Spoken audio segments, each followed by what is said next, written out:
Flashlight first, our transparency earns their trust. So before the David's Harp Foundation was located here in downtown San Diego in a state-of-the-art facility, we were actually in a garage turned recording studio in Southeast San Diego. And as I was in that studio space, I really just wanted to mentor young people, to share the information that I had with them, but I was failing miserably. And it turns out it's because I was being fake. I had on a mask. I wasn't being authentic with them. Until one day, while my wife was experiencing a trauma in the hospital with her first pregnancy, I came into that studio space with young people and I just kept it real. I was honest with them. I took the mask off and allowed them to see that I was having a rough day. And one by one, they began to take their masks off and they were honest with me as well. And so it's amazing what transparency will do in a small garage studio, but it taught me a big lesson. It taught me that without transparency, there can be no trust. The flashlight is a metaphor for transparency and trust. Oftentimes as adults, we just don't do that well. We come into spaces with young people and we expect them to be honest with us, but we're never really transparent and honest with them. So we've decided as adults in our community to be honest and transparent about who we are first. And if young people are willing, they join us in that community. Diversity and inclusion in most communities looks like celebrating those things that make us unique and different. But in our community, that's not possible. We have young people that come from different gang expressions, Bloods and Crips, different community affiliations and neighborhood affiliations. And so for us, diversity looks like distraction. So we've chosen to center art in a way that becomes our common unity. We have a young man by the name of Frank, who is very much a part of our community. We first met Frank when he was incarcerated at East Mesa Juvenile Detention Facility, serving a 365-day commit. Frank, at that time when we first met him, identified as a gang member. Everybody knew who he was and what gang he was from. And at that time, Frank desired a little bit more. He desired to be a part of our audio engineer internship program.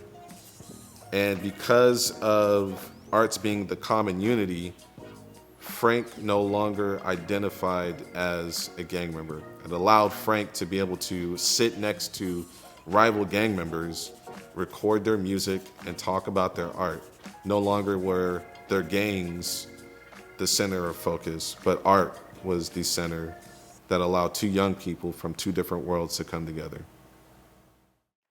We stand with the young people in our community who have chosen to unite around their common love for art. My name's Kasimi Simon, and people are a priority.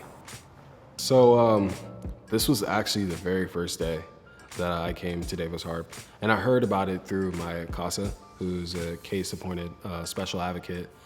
She's like, yeah, I have this great opportunity for you. It's called David's Harp. I'm like, here we go.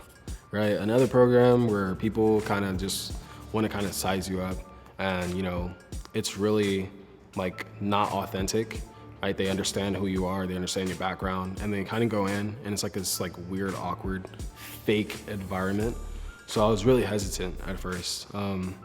So it was the Saturday of, and I walked through the studio, and then like you push back this curtain, and there's a door here, and you open the door. And it's like you enter into another world. I was like, oh, okay, these guys are serious. They can play. So automatically I look at the board. There's a huge board with like over 1,000 buttons, something that you would probably see in like a movie. I was sitting like in kind of like in the back chair, and there's the front chair right there. And you had said, no, come up to the board.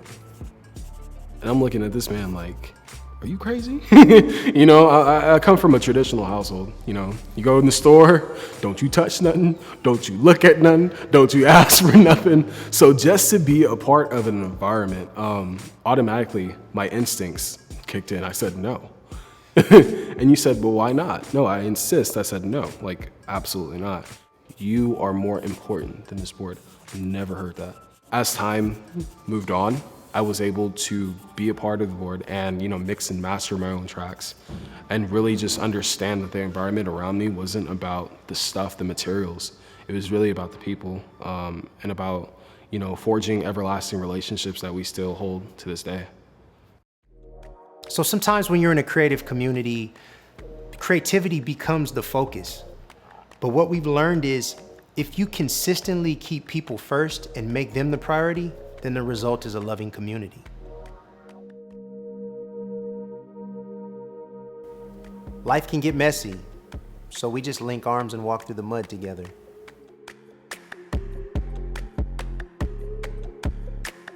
Hello everyone, my name is David. I am an instructor at the David's Harp Foundation. I'm also a former student turned instructor. Right now I'm at the park. I like to come here when I'm having a hard time being patient with the kids that we work with. When I was young and people were pouring into my life to help me by giving me internships, and I would do it for a while and then I would end up coming back to this park, getting into fights, getting drunk, smoking. Now I'm here teaching kids music in juvenile hall and all these things, but I think it's important because the people that were pouring into my life didn't give up on me even though I came back to this park 10, 20 times. They understood that it was a process. Walking through the mud in our community is more than a concept. It's actually a commitment. And when you are in community and you're linking arms together and you're walking through a rough time, there's nothing more reassuring than to know that somebody is walking right there with you. And it's not just the youth in our community that benefit from this. My staff and I, we have rough times. We have messy moments in life as well. And I think the transparency to be able to say, hey, this is a tough time, to know that there's somebody that's willing to be there present with you, to link arms in those moments, it allows you to continue to press forward in a way that without this community, I think that sometimes it will feel very lonely. So it's an honor to link arms and walk through the mud. And yeah, we're gonna continue to do that. Visualize this for me, if you will. A young boy walking down a dirt road in India. He walks upon a guru who is squatted on the ground, who has this wonderful object in his hand. And as young men are wont to do, he walked over and he said, "What is that you have?" And the guru told him, he said, "That's a cocoon." He said, "Well, what is a cocoon?" He said, "Inside this cocoon is a very beautiful multicolored butterfly." Little boy was just overwhelmed with that information and was really kind of in a position. He says, "Well, can I have that?" And the guru thought about it for a few moments and said, "Yes, I'm going to give this to you, but I want to give you a caution." He says, "A cocoon, at some point you're going to see that beautiful white opaque item begin to vibrate. And it will vibrate more violently than what you think such a small article could do. And eventually you're going to see the cocoon start to tear apart. I will give you this if you make a commitment to me that when you see the vibration and the cocoon starting to tear open, that you will not tear the cocoon open. You'll see the beautiful butterfly, but you must not tear that cocoon open." And the little boy responded to the guru and said, "Wait, I can do that." And so he gave him this cocoon. Now the happiest little boy walking down that dirt road made his way home. He looked at his mother and said, "Mom," he says, "I've got a cocoon." So this young man sat as many hours of a day as he could outside of school, watching that cocoon. And eventually he began to see a small vibration begin to take place in the cocoon. Soon he saw the cocoon begin to split apart. At that moment, he had forgotten what the guru said because he felt so transfixed with all of this beauty that he could see of this multicolored butterfly that he pulled it apart. The butterfly was flapping its wings vigorously, trying to get out of the cocoon. And so when he pulled it apart, the cocoon, the butterfly flew up a little bit, fell to the ground, and died. The little boy, with tears in his eyes, grabbed up the dead body of this beautiful butterfly, running down the road, saw the guru, and he said, "My butterfly died." The guru looked at him and he said, "You did exactly what I told you not to do. You pulled that apart, didn't you?" "Yes, I did." Tearfully, he said he did.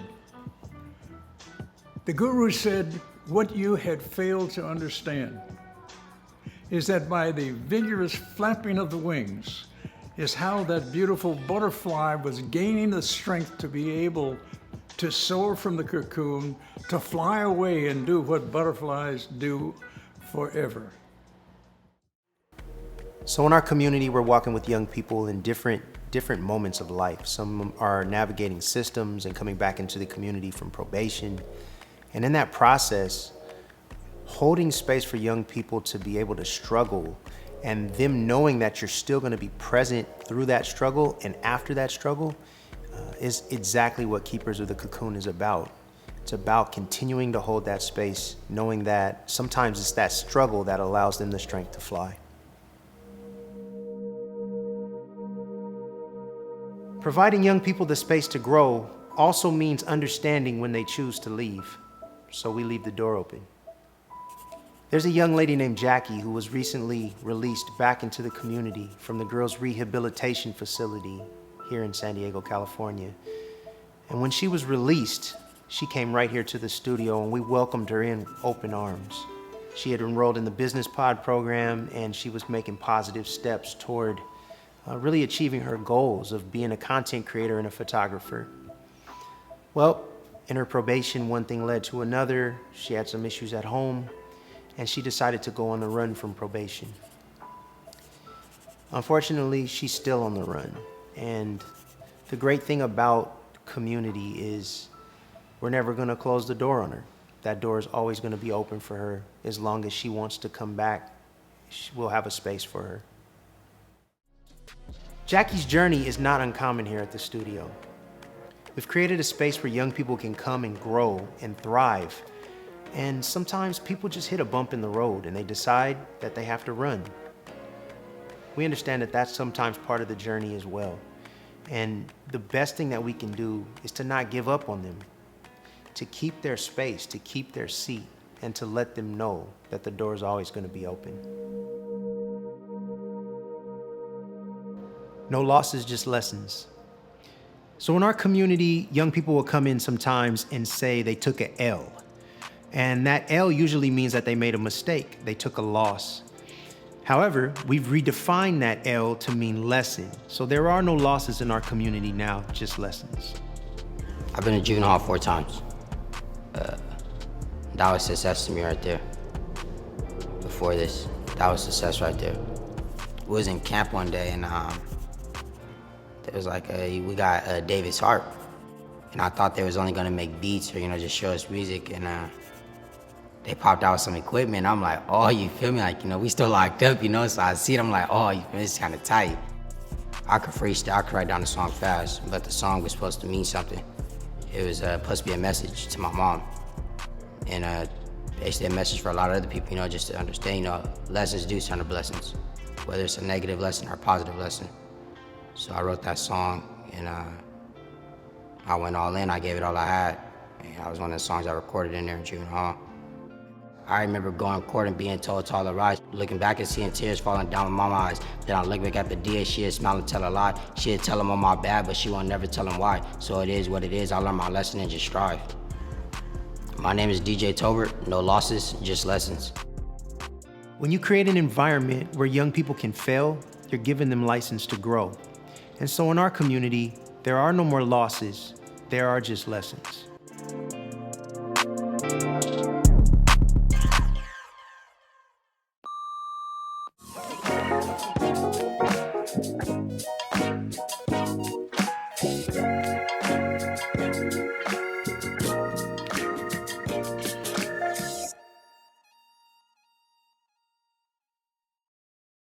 I remember going to court and being told to all arise. Looking back and seeing tears falling down my mama's eyes. Then I look up at the DA, she'd smile and tell a lie. She'd tell them all the bad, but she won't ever tell them why. So it is what it is, I learned my lesson and just strive.